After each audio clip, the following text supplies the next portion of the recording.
Live from the 607, it's the Ocho Duro Parlay Hour, where we're talking everything movies, TV, comics, and entertainment.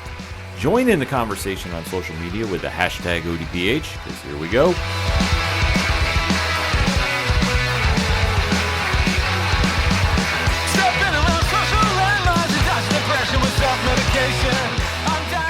Welcome to an all-new edition of the ODPH podcast.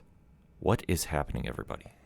Thank you so much for joining us this week. My name is Ken M.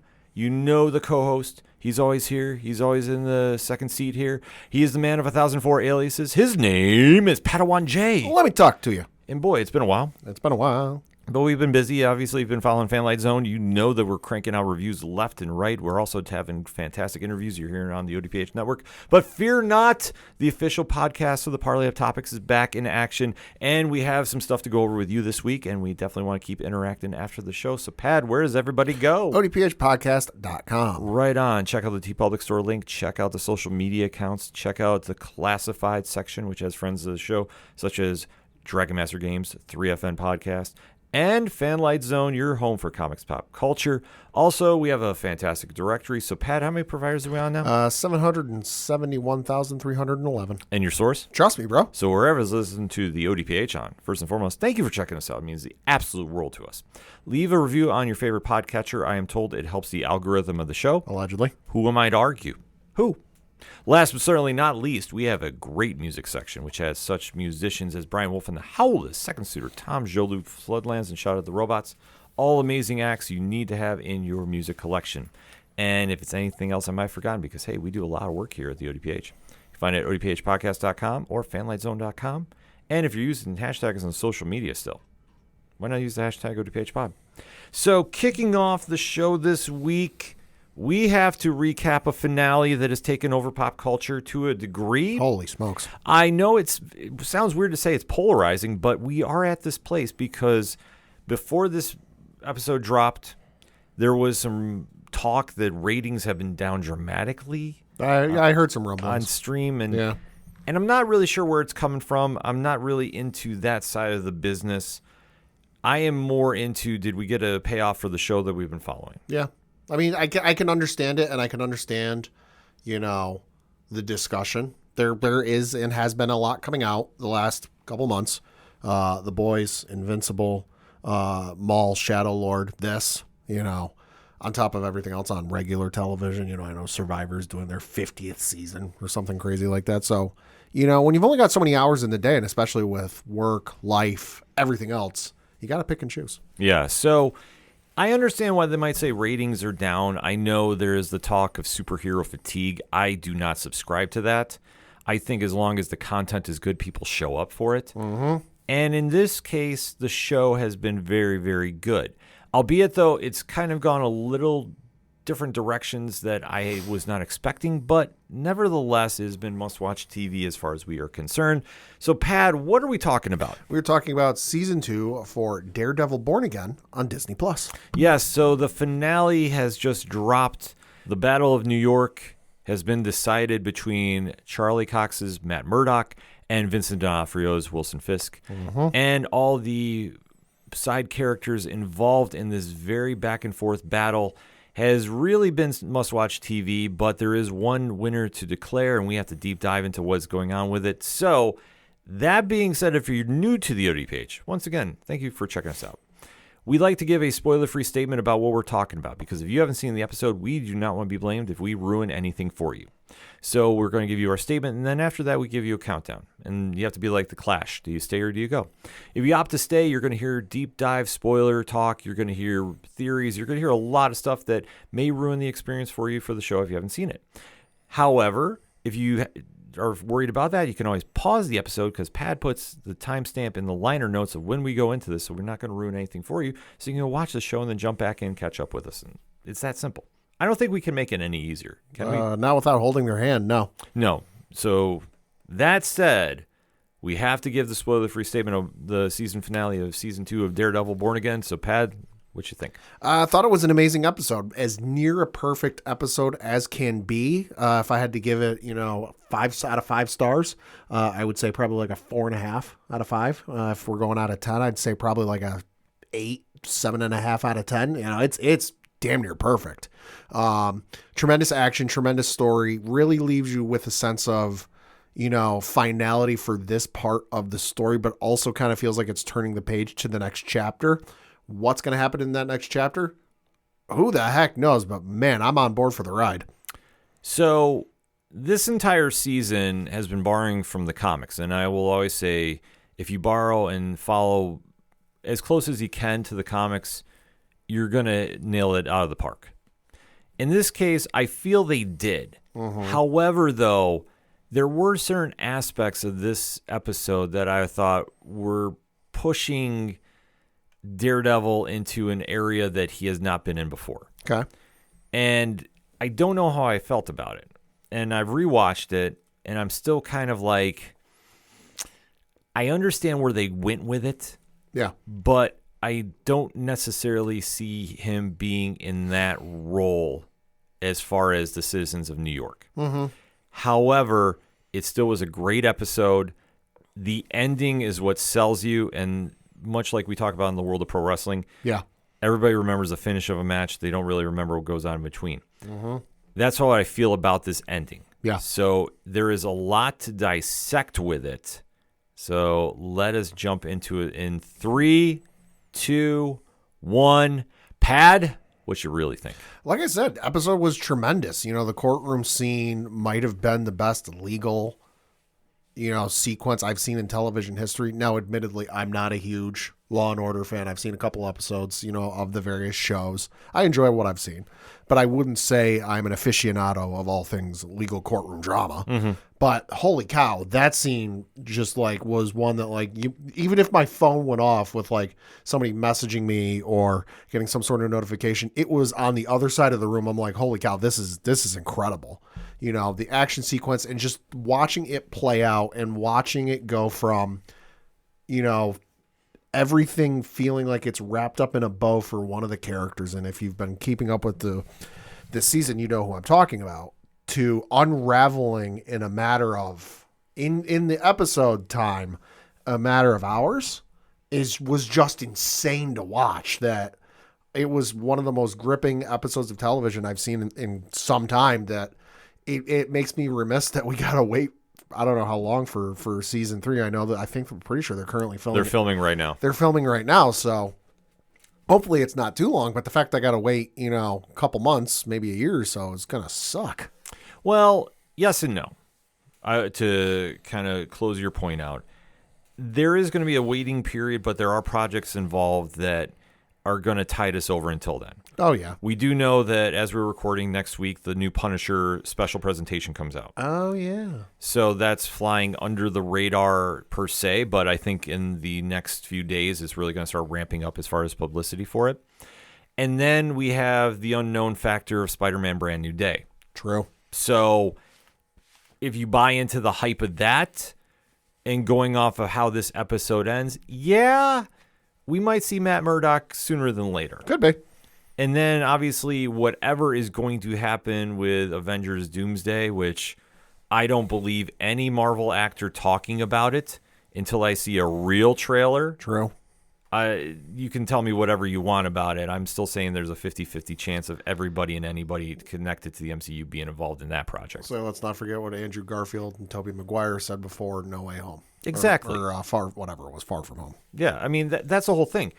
Nobody's going to tip you off of what's going to happen. However, we do have content coming. That's the upside of this. Yeah. And then when the next season of Born Again comes, there's going to be a lot of questions to be raised involving the future of the Defenders universe, as I'm going to just refer to it as. Sure.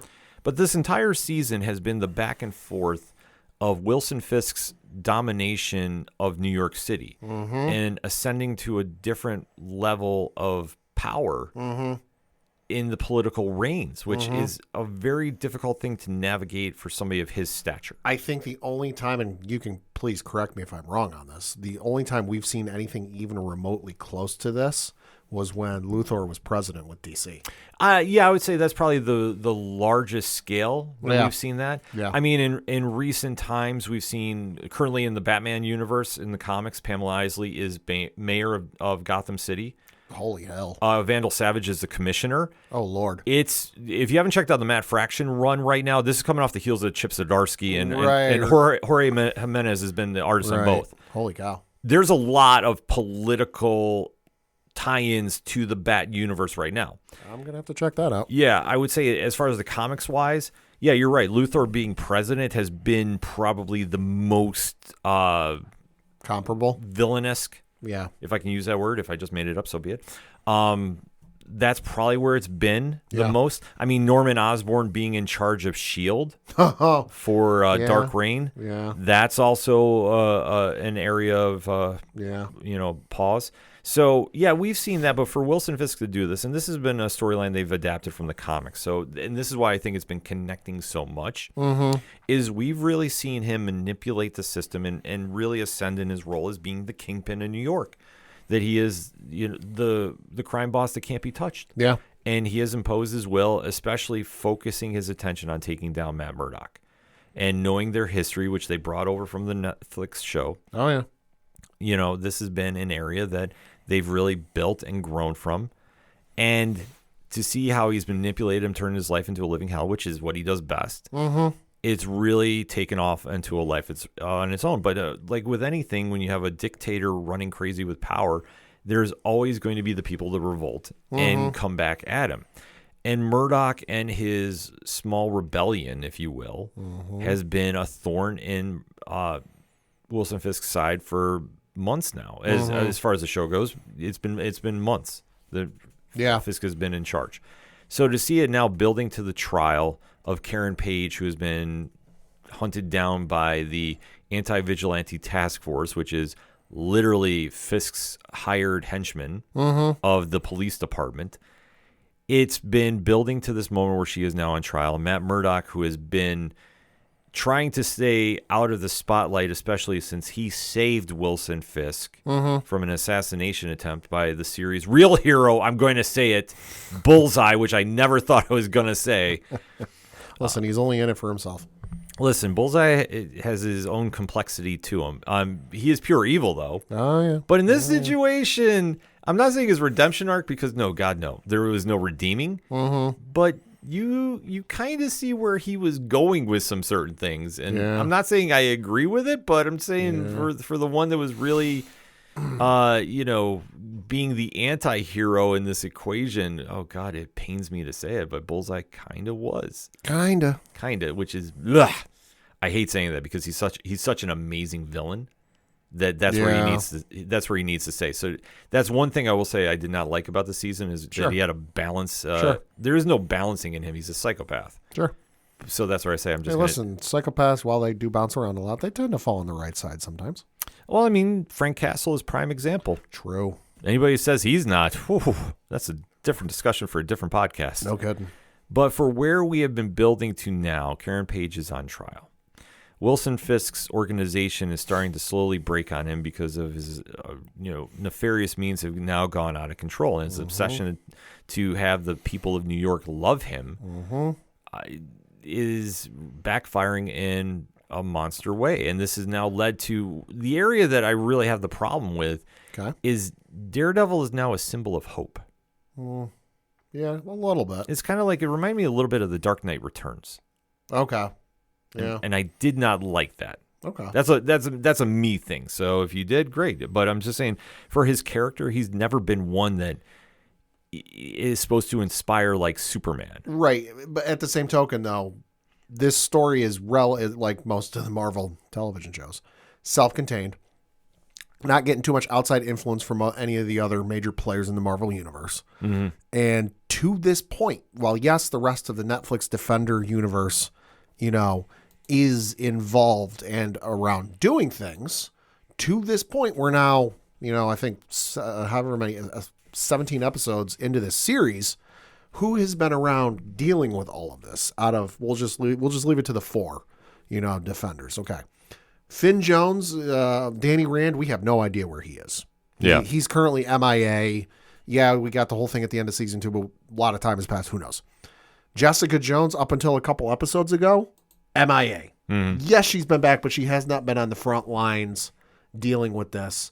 for its time and place. Luke Cage, well, we know he's off in some other part of the world doing, mercenary work and doing his own thing, so he's not been there. So for the folks who are directly affected by this, Daredevil is the only one they're seeing and hearing about online, because let's face it, in this day and age, especially with social media and the stuff like BB Urich is doing, it ain't a secret who's fighting Wilson Fisk and who's fighting up against the bad guys, and not just Hell's Kitchen, but a larger part of New York is Daredevil. So, well, yes, it seemed like at the start of the season, public opinion was high, crime is down, everybody's loving it.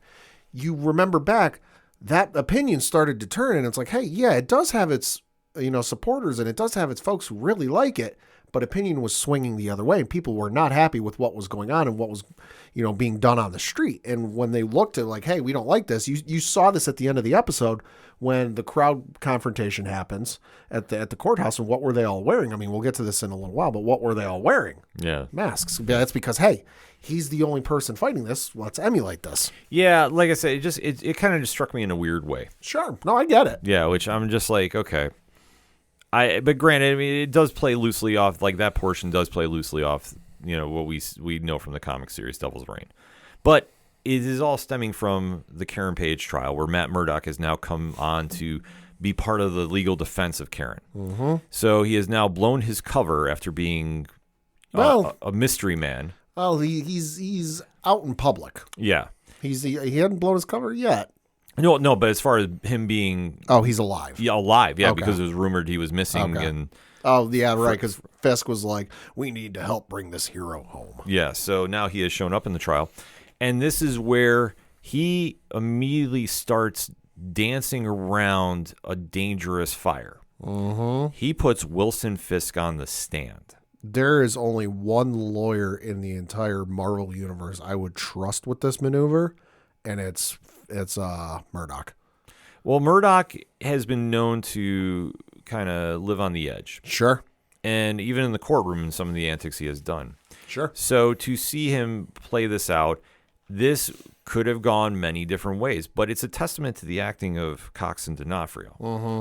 That they just gel on such a unique level. Mm-hmm. That they know how to push each other's buttons to bring out the best of each character. Sure. And that's what you see happen here. I also think it was a case of Murdock had nothing to lose doing this, because once he showed up, because I'd have to go back and watch. I don't remember before he showed up if there were a ton of these folks here, but after he showed up, the number of vigilante task force members that were in that courtroom, let's face it, if it had gone the other way and it would have metaphorically blown up in his face, he ain't making it out of there anyway.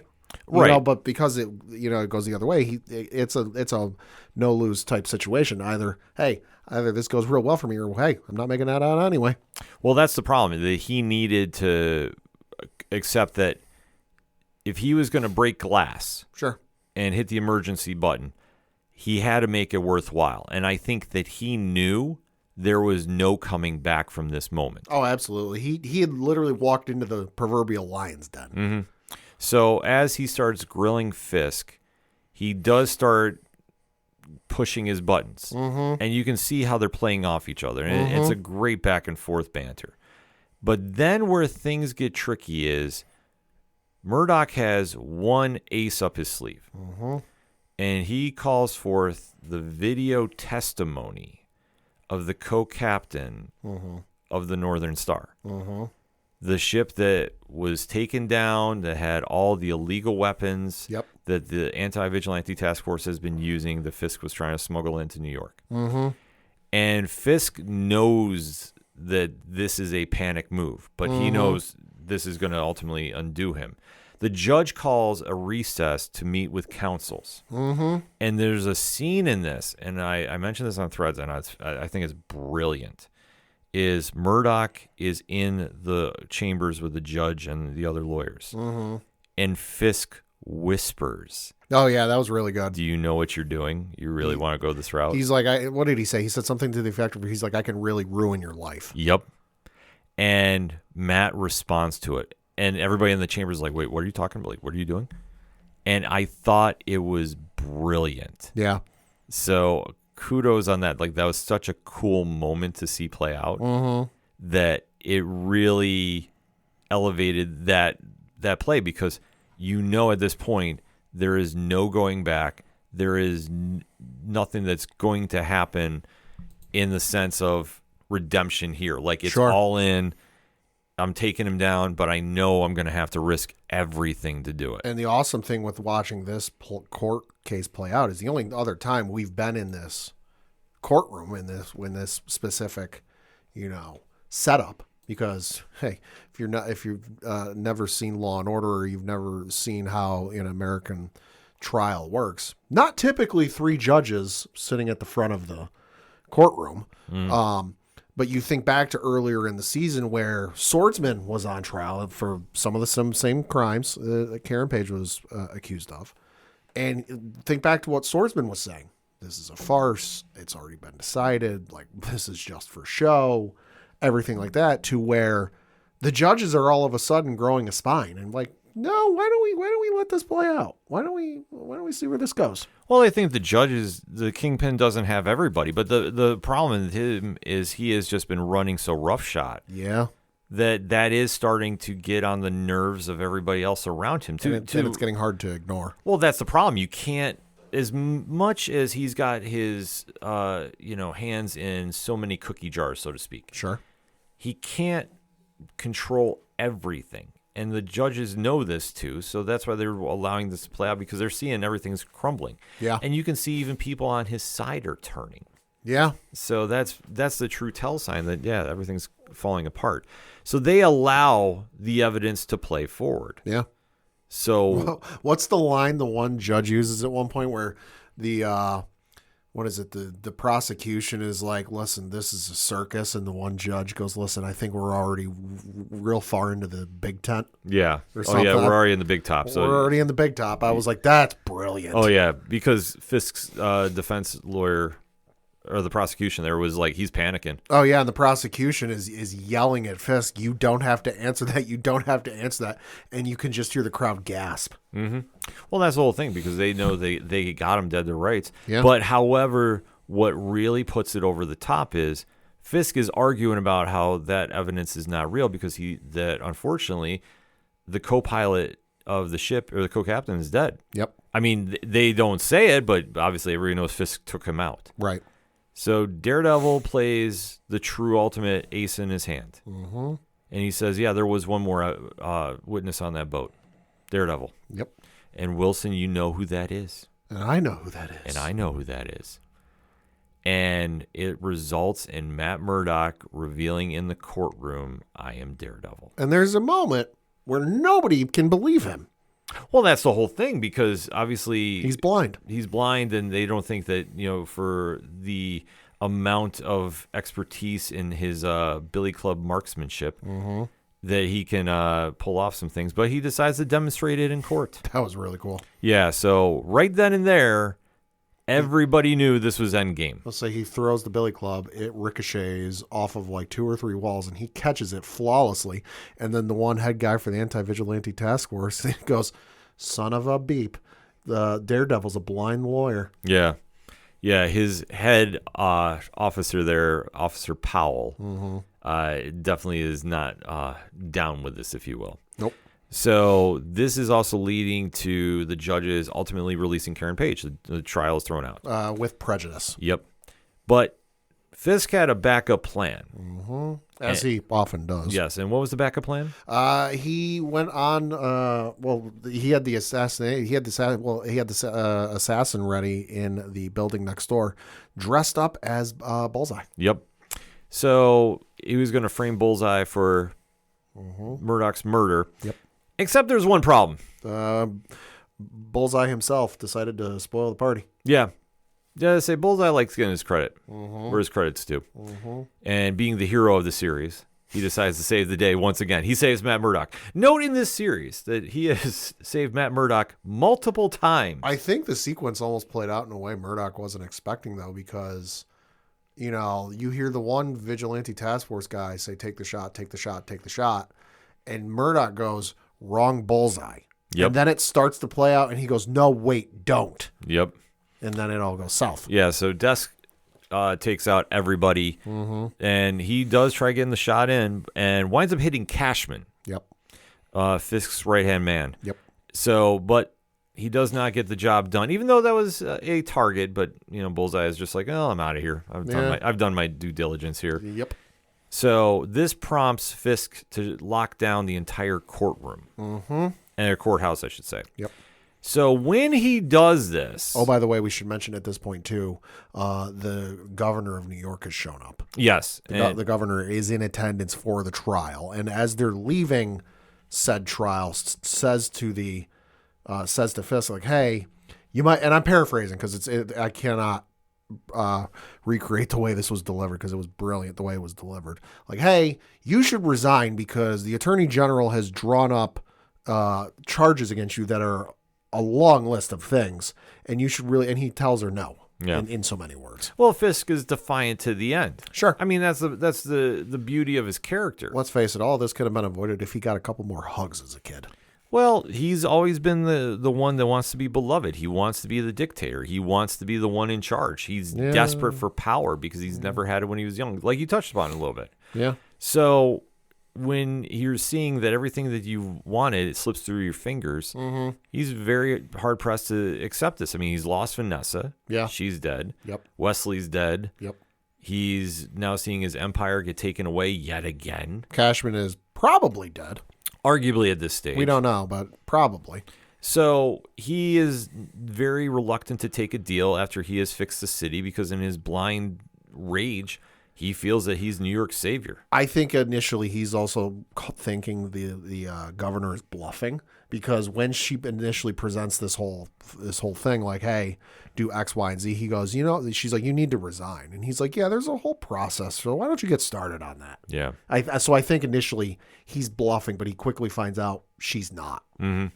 So while this is taking place, the front of the courthouse is swelling with protesters who are all donning Daredevil masks. Because at this point, Fisk goes on television and does a press conference, quote unquote. Basically delivers a message, and and it's at this point he's inviting a war.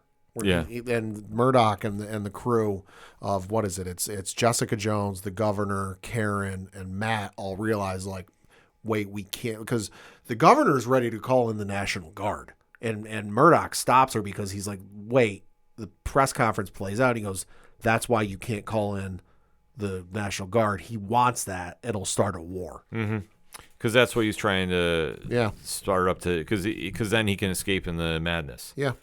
But he's also thwarted by B.B. Urich. Yeah. Who plays one last of those viral attacks. Call to arms, if you will. Yeah, so this plays out as a nice cap-off to her character, I thought, because for where she has been involved in this series, she has really made a point to stand out and take the fight to Fisk, much like her late uncle did.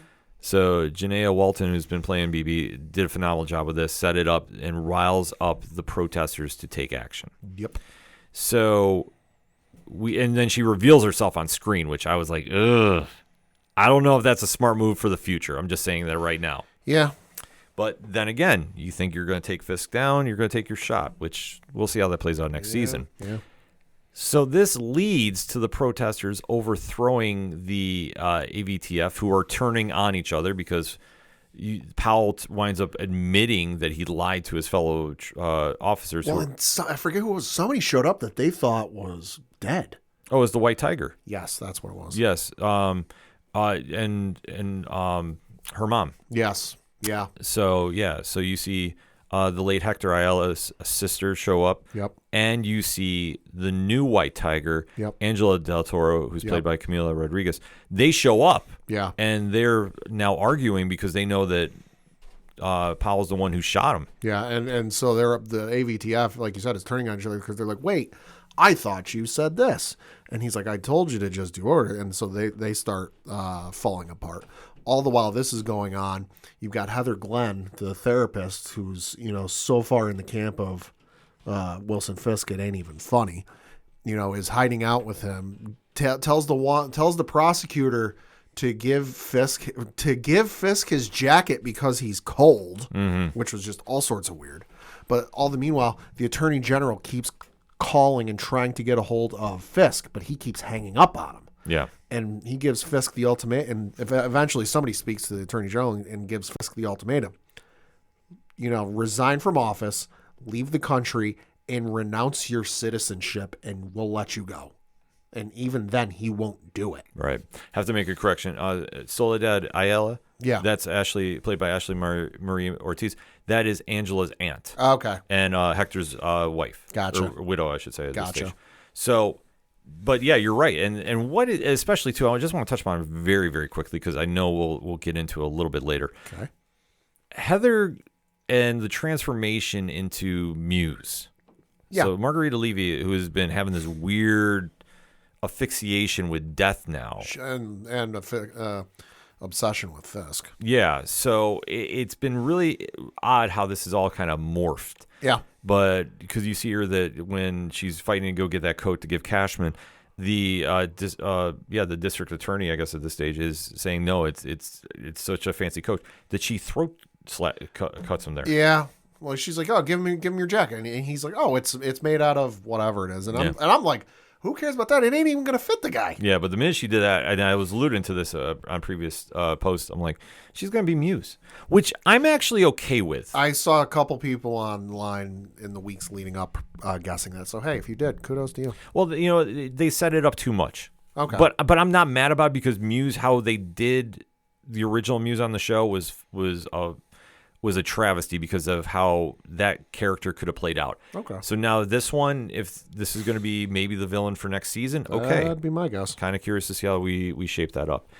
Nevertheless, we do see the protesters are now taking over the courthouse. Well, and at this point, like we said, AVTF is turning on each other, and they step aside and they let him in. Yeah. Which is wild. Yeah. On so many levels. Yeah. Because y'all bought into him real hard at the end of last season. Yeah. And now all of a sudden you're having consciences? Yeah, and now you want to go fight him, and then Fisk is going to meet them head on. Yeah. So, holy hell, you want to talk about hallway scenes. Well, I will say this. I do love the fact of the scene that they let Wilson Fisk be Wilson Fisk. Yeah. Like in the comics, he does this. Oh, yeah. Like he will fight. He's not somebody that runs away. And No. and when we all saw that bear hug of doom that he gave the doctor, Yeah. that was something out of the comics because he's known to do that. Like his powers, so to speak, if you want, but he's augmented to a degree that he has, like his mass is his strength. Yeah. Not saying he's like the Hulk or anything, but Right. but he can definitely hold his own more than an average human. Right. So you see him go Darth Vader Rogue One 10 minutes. Holy cow. And he is straight up annihilating the protesters. He throws one person at like the corner of a wall, and they wrap around the corner of the wall. Mm-hmm. It's nuts. It's nuts. And but this is also, like I say, this is where I kind of had a little problem. Okay. See, I would not have mind if it was a few protesters that got to him. Sure. But he is literally running through hundreds of them, sure. It seems. Sure. And all the while, you're seeing Daredevil and Karen and his crew. It was Jessica Jones as well. Yeah, they're all making the beeline to approach him. Because I think it's White Tiger. I think White Tiger ends up in there. Yeah, she winds up getting in there. She winds up getting in the fight. It's her, Jessica Jones, and Daredevil doing the fighting while Karen is staying with the governor and protecting the governor. Yeah. With like a pencil. I don't know what she's got. Right. So you see they're building up for the confrontation. Yeah. And Fisk he's still fighting everybody, which I'm like, okay. Yeah. He has augmented strength to a degree, but he is not the Hulk. Sure. He should not be doing this on this kind of level because there's like this is not one or two. He's like we're in double digits for murder that he's doing. You're right, but I think it was a cinematic. Yeah, it was a cinematic choice because the way those two sequences, because it's sure back and forth, whatever. But you watch that sequence play out with Fisk and Daredevil and their crew going, fighting through the crowd, because at this point, we should mention they're fighting the task force, because the task force is, of course, some of them are still going to find Daredevil. Mm-hmm. A lot of the moves that one does, like I think there's one point where like a door gets busted off the hinges and goes falling to the ground. I forget who does it first, but then the other one does it immediately after. Yes, you're right. Fisk isn't that strong. He, whatever else.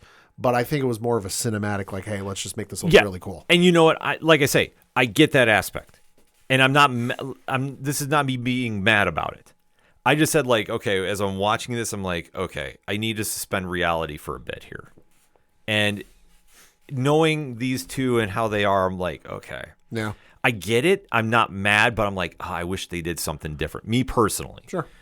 But it does build up to they finally get their confrontation after Fisk is overtaken finally. I'll say they're in the entryway of the courthouse. Yeah. I think. And the cinematography in this situation was brilliant. Like I say, that was the unsung hero of this series, the show in general. Yeah. Because the shot of Daredevil and company looking up as Fisk is at the top of the staircase, he's throwing the defeated protesters down. Yeah.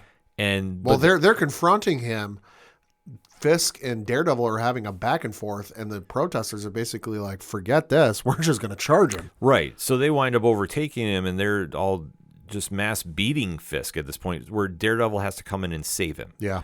See, this is where, if I was doing this, I would have done this maybe a little differently. Because I feel as though we needed to have the moment like in the comics, where Daredevil is finally ready to do it, but he's stopped, which I guess is a spoiler for the book, but the book's been out for a while. I felt they needed to do that, because I think the manner they did it, I thought it was too cinematic, and It was too much like it got away from the overall thing, which is like Daredevil needs to have that revenge moment, like to even the scales, as we've been talking about. Sure. Because now he's sort of like, just give it up. Like he accepts the fact that Fisk is going to get a deal, which I know some people were complaining about that Fisk was getting a deal. Mm-hmm. Listen, it's happened before. This is comics. This is he was always going to get away somehow, some way. Like we all knew this. There was no way they were going to take him out of this equation. Yeah. So this made perfect sense to do. I was not mad about this situation. Yeah. I was just mad that we didn't have the fight where Daredevil takes him down. Yeah. That it was just it kind of ends at this weird standstill. Yeah. That they're all kind of just facing off each other, and whether you want to say Fisk was exhausted from the fighting, which okay, sure, I'll give you.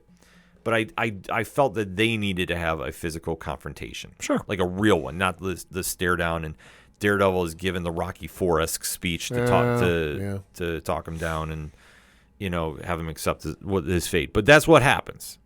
Is what it is. Yeah. So it now leads up to the finale of the show. And I will say this. Brilliant with the music. Yeah. Everything about this whole sequence works. Yeah. Fisk leaves New York. Yep. And you see he is now on a deserted island somewhere. Mm-hmm. Which I think they did, if memory serves, in the Ultimate Spider-Man run. Yeah.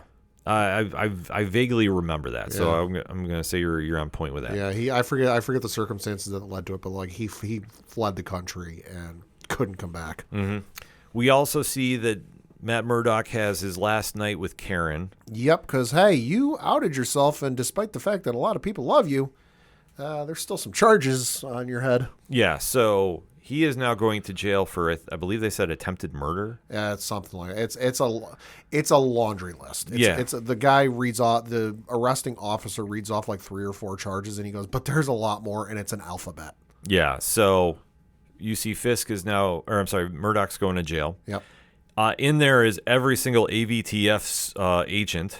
Yeah, which I'm like, oh, this ain't going to end well for him. No, definitely not. So they are going to borrow the storyline where Matt Murdock did go to jail. Yep. So there's no doubt that that's where we're heading with this, which is perfectly fine. That's a great story. Mm-hmm.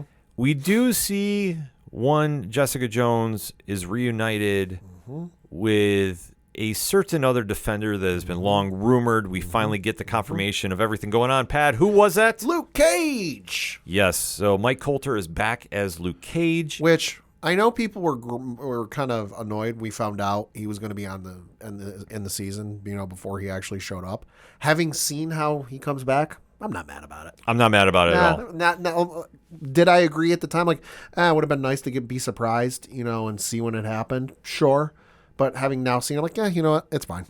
Well, how they set it up is he returns to see Danielle, his daughter, and Jessica. Yep.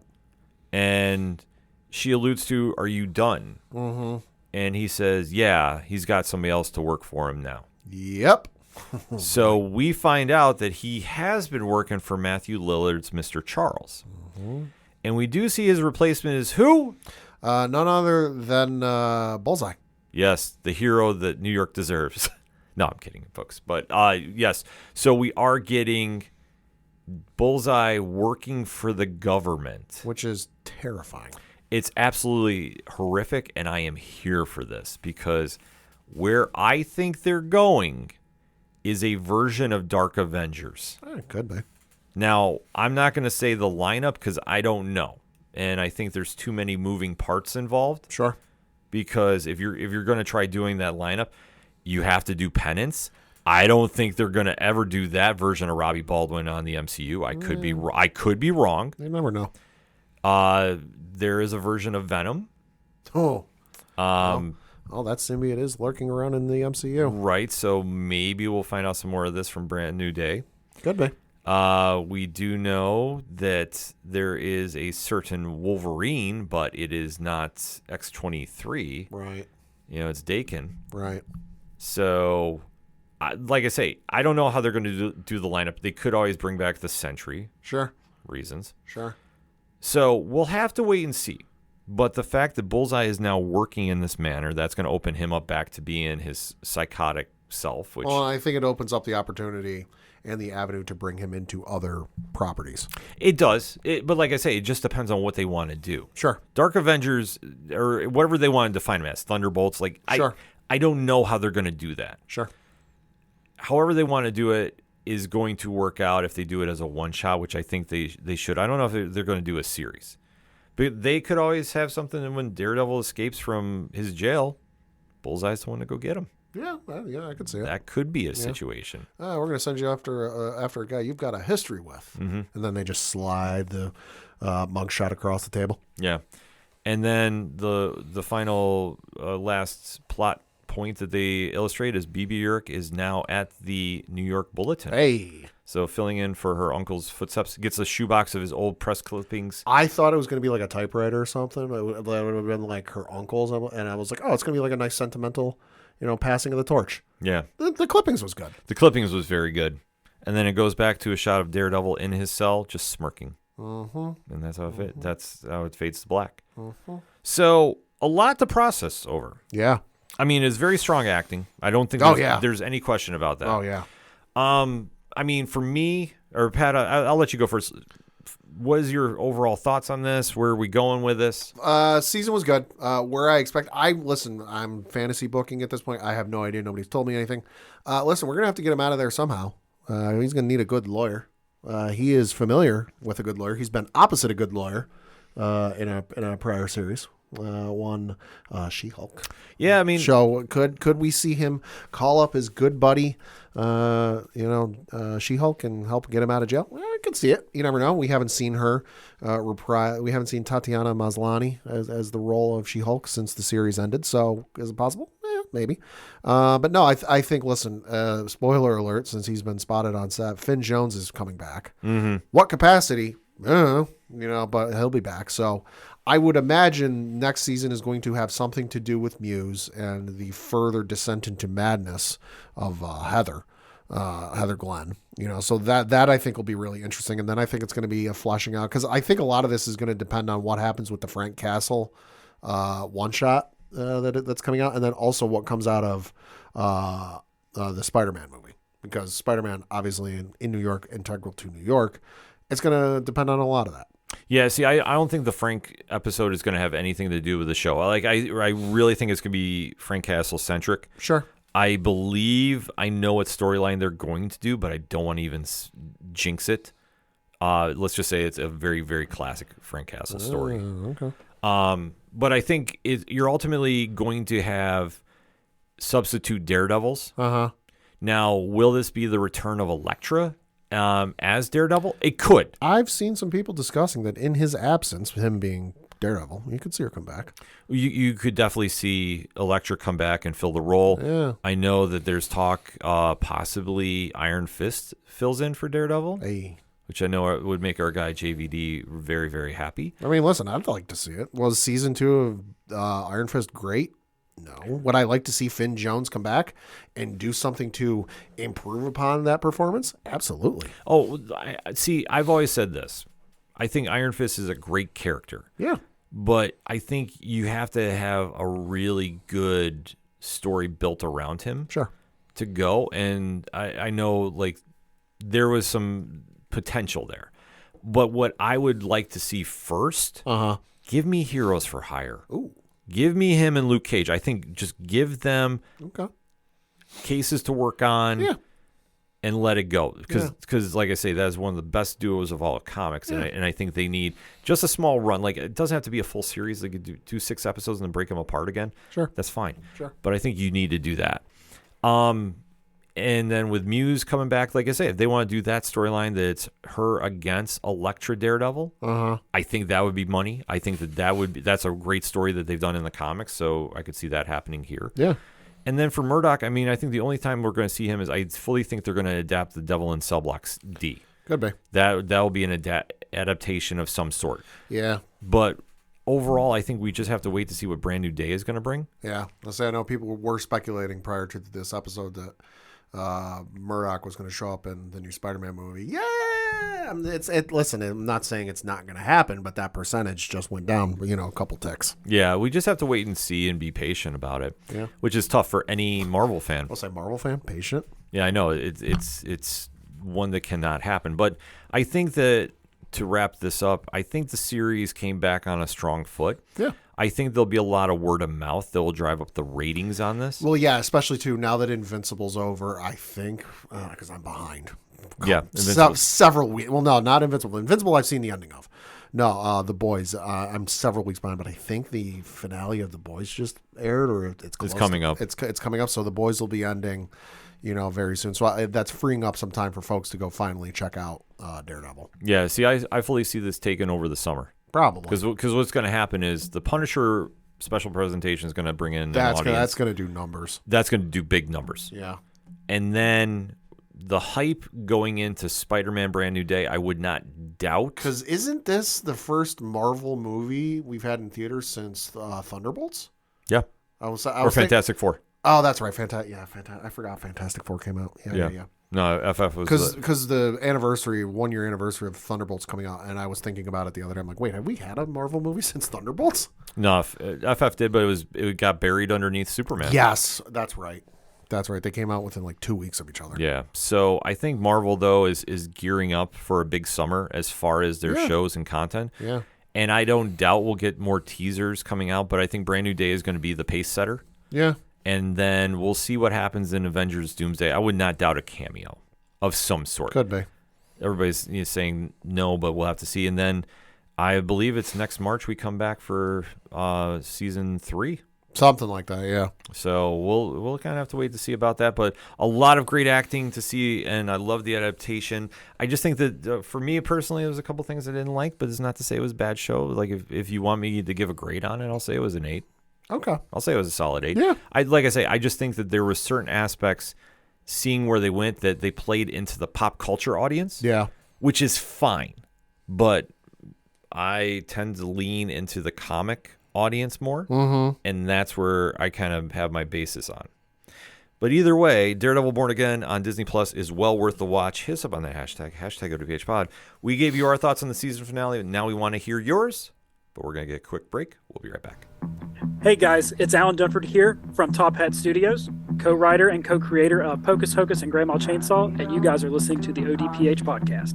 Gotta be down to the punch, 'cause they can't bring me down if I'm already under the ground. Coming back for the final segment on this edition of the ODPH podcast. Pad, what you got? Got a couple things to talk about sports-wise. We got to start with the local minute because, hey, congratulations to the Binghamton Black Bears. They are into the finals for the Federal Prospects Hockey League's championship. Third year running. Let's go. Won it twice in a row. Going for that Dynasty three-peat. Currently, the series is tied 1 game apiece. Game 1 was on Friday last week. Both games are on the road. They lost that one by the final score of 5-2.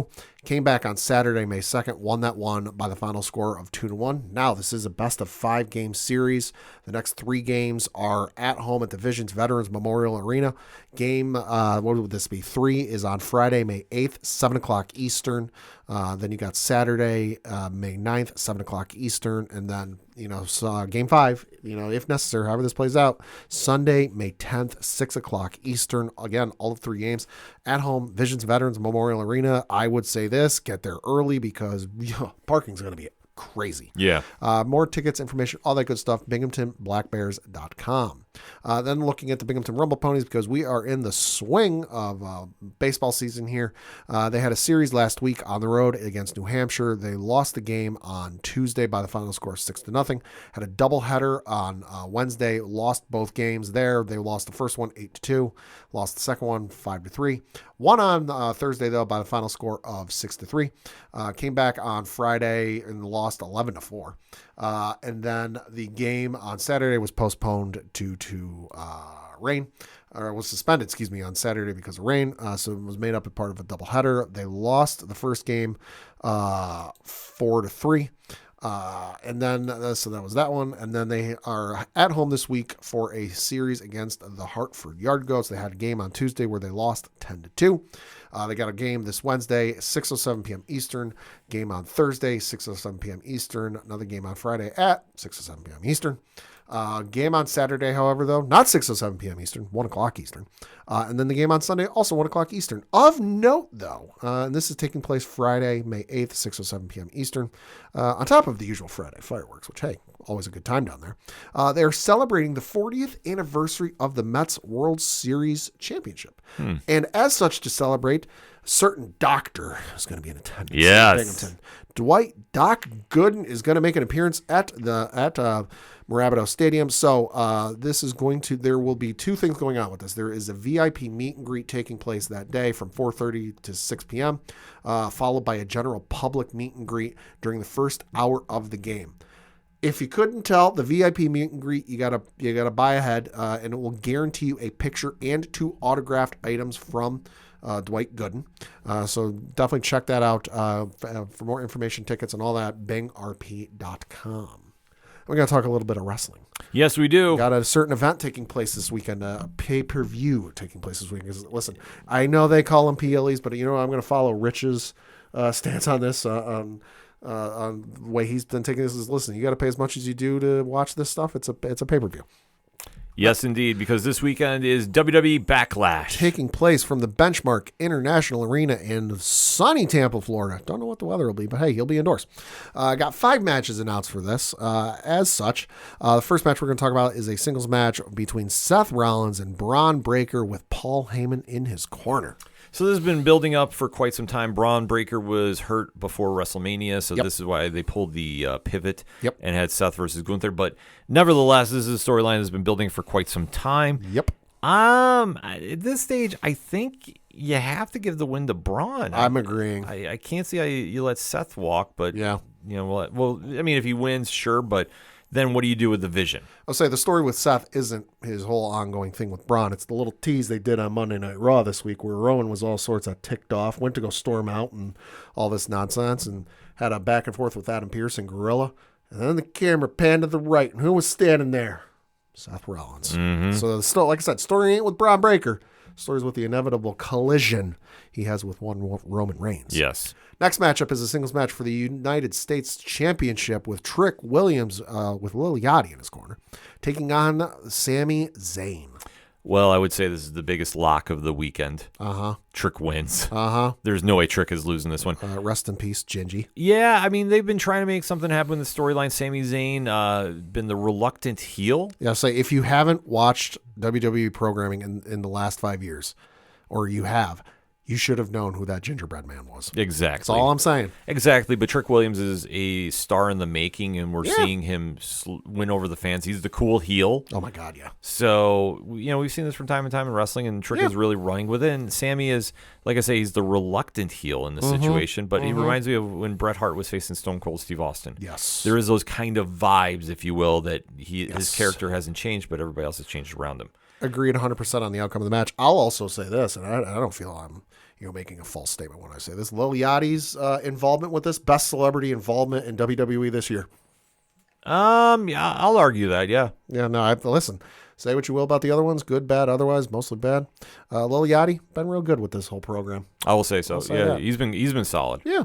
Next up is a match that should have happened on WrestleMania, but didn't happen because... Reasons.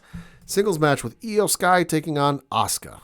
So they have been building up this one For a long time. For a very, very long time. Yeah. Albeit, though, it is interesting to see them still do this with the removal of Kairi Sane from the roster. Yeah. Now, depending on what you want to believe from the reports, Kairi left voluntarily.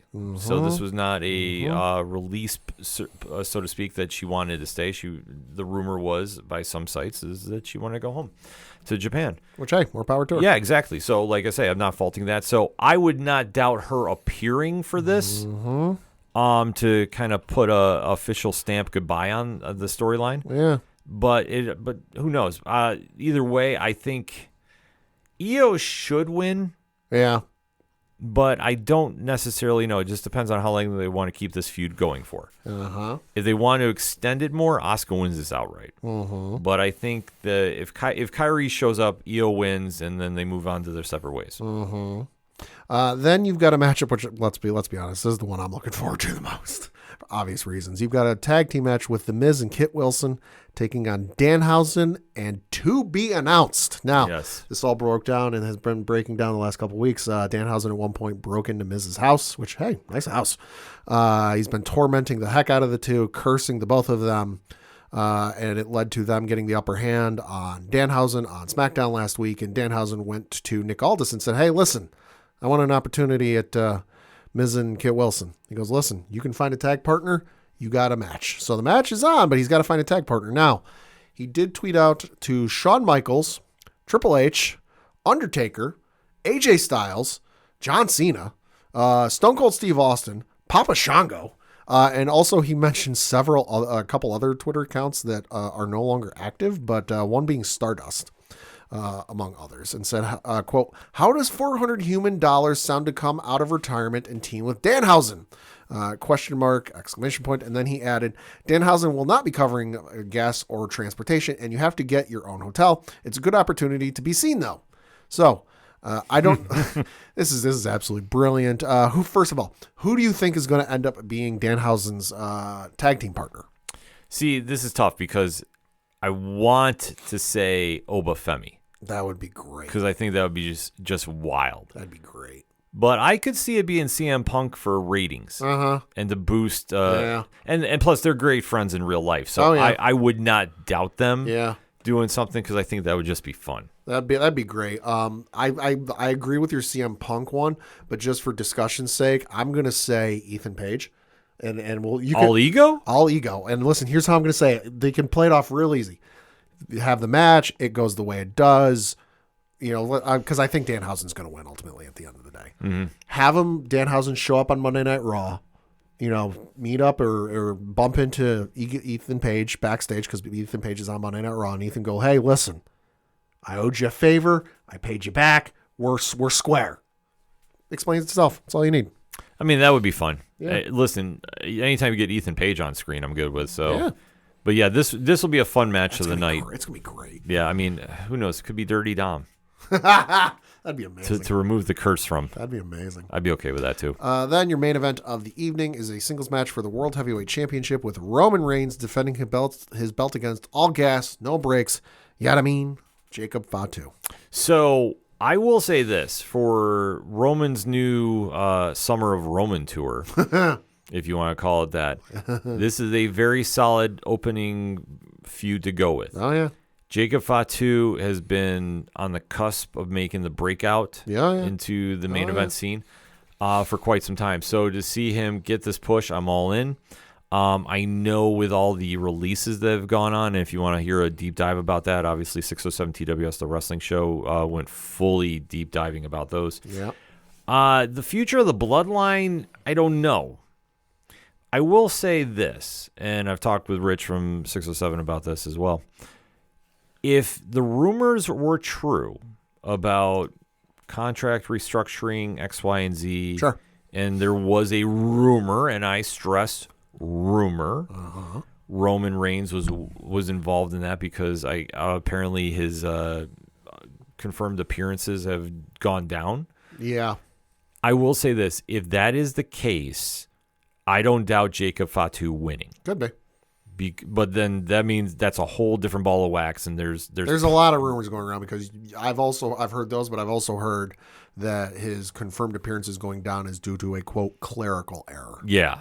So it all depends on that. Now, I'm going to say this. If I'm going based off of this is the facts, this is all I know right now. Uh-huh. There's no contract issue. There's no nothing. Roman's not losing this one. Yeah, no, there's no way. No. I'm going to say there'll be some shenanigans involved. Oh, absolutely. But I'll say this. They'll run this back at the next pay-per-view, too, to build up for something, depending on what's on the calendar year for that. So I'm looking at the next event they've got up would be Saturday night's main event. That is in a couple weeks. That's May 23rd. That'll be in Fort Wayne, Indiana. After that, you've got Clash in Italy. That is at the end of May. Yeah, I think they'll wrap it up before Clash in May. Or Clash in Italy. Mm-hmm. I think they'll do that. But it'll be interesting to see how they pull it off because obviously the bloodline reforming and wherever they're going with that, which I honestly don't know right now. Because after the end of May, you've got it's the end of June, and you've got Night of Champions in Riyadh. Yeah, they won't do that there. Those storylines will go out the window there because that's always champion versus champion. So, right. So I'm not even worried about that happening there. Right. But no, I'm going Roman retaining.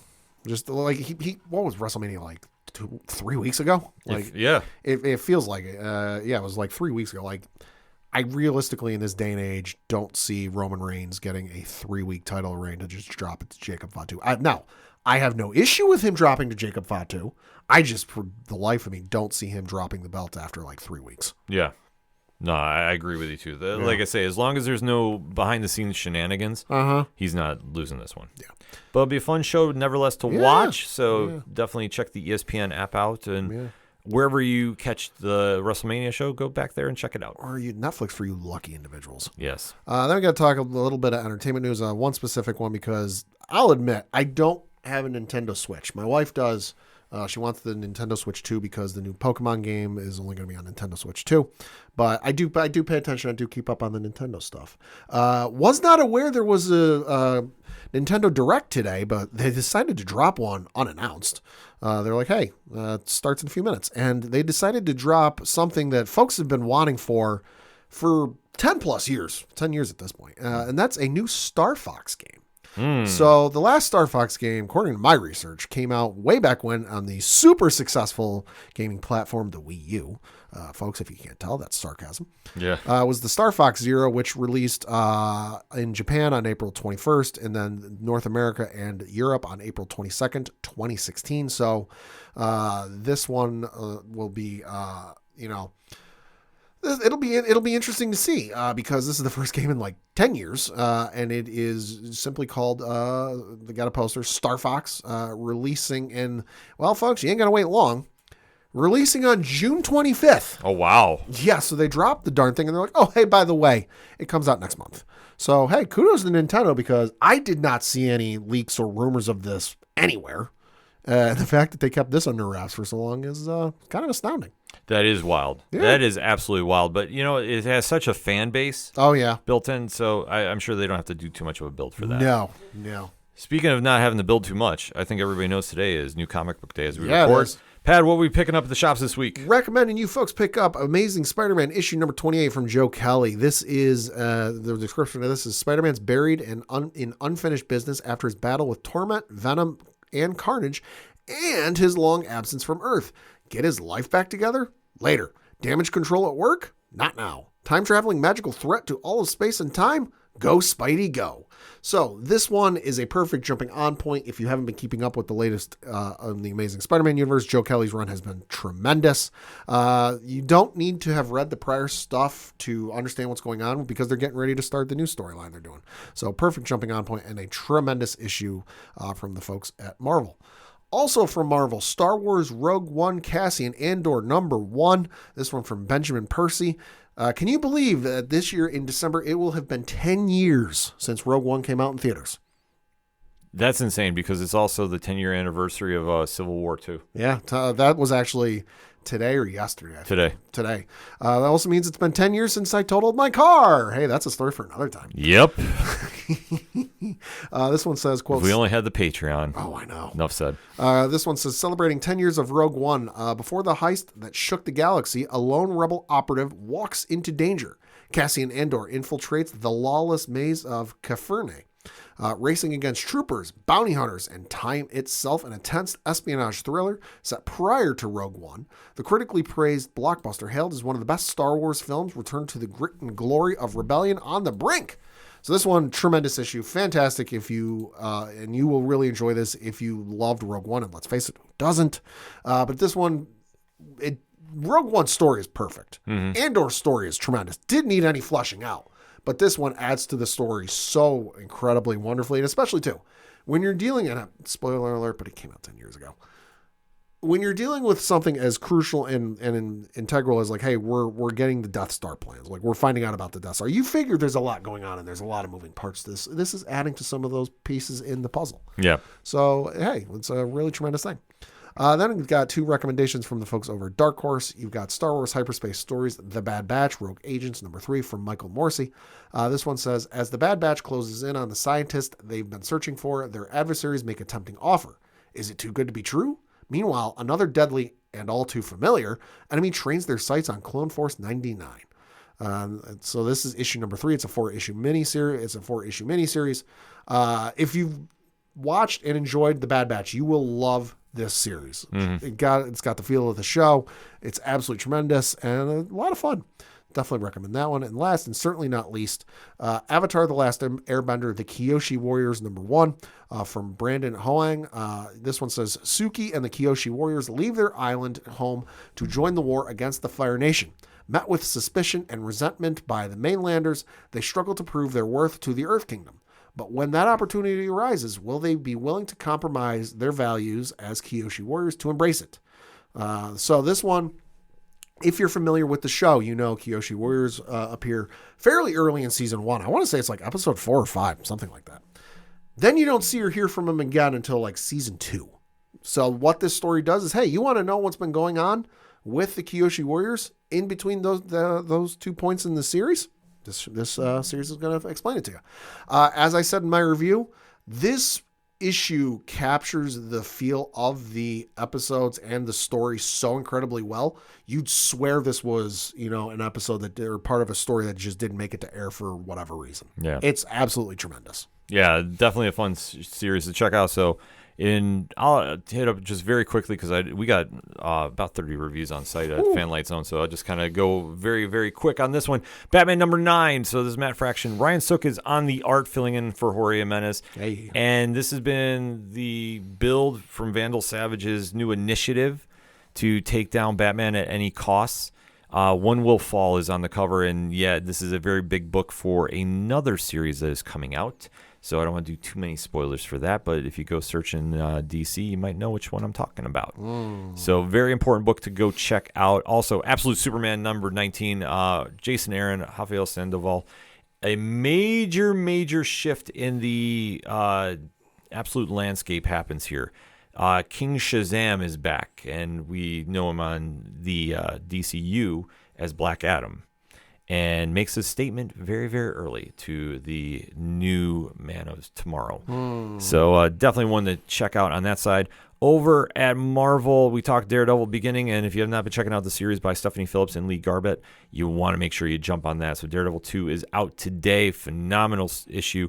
Really building some stuff up here, so I do like that, what they're making happen over there. Fantastic Four #10, Ryan North and Berto Ramos. This is the conclusion of the Invincible Woman storyline. So what happens when Susan Storm gives herself a lobotomy and feels no remorse? Oh, Lord. You see that happen here because of this alternate timeline. Susan Storm takes down Galactus. Oh. And is now coming to Earth and is kicking ass and taking names. Oh. Great story. This is one series. If you're looking for something that's a modern Jack Kirby-esque influence, Okay. what Ryan North is doing with this series has been just phenomenal in that aspect. Last but certainly not least is Destruction Be Our Lot. So this is the one that we talked to Matthew Rosenberg when he came on Fanlight Zone Presents for, and this is a series that everybody's going to be talking about. So if you've not gotten familiar with the Destruction Be Our Lot, hopefully there's a copy left at the comic shops for you to go pick up. But if you want to know more about that and all this week's best releases, FanlightZone.com is the place you got to go. The reviews are up on site and on YouTube, so don't forget to go check that out. Leave a like, a follow, subscribe, and help grow the fastest rising place of comics pop culture. That being said, that is it for us here at the ODPH. So on behalf of Padawan J, Fuck the Astros. I'm your host, Ken M. Thank you as always for listening. We'll catch you next time.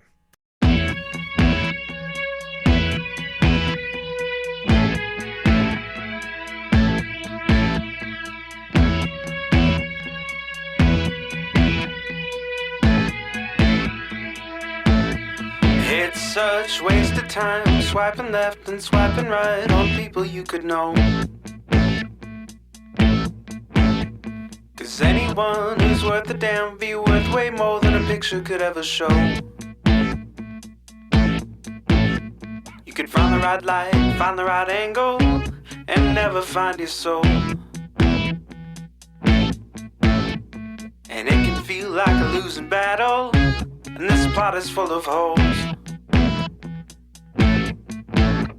This modern way of finding love just makes me feel so alone. And I can't be the only one sick of staring at my phone.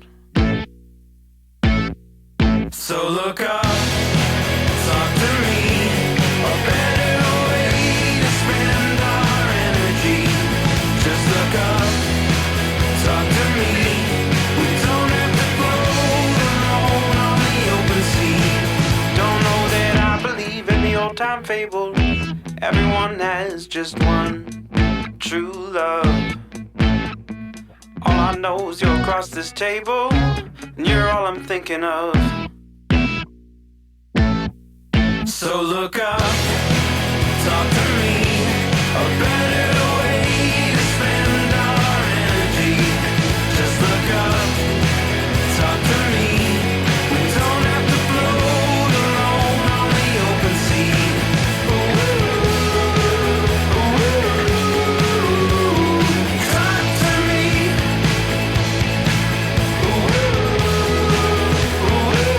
Ooh, talk to me. It's such waste of time swiping left and swiping right on people you could know.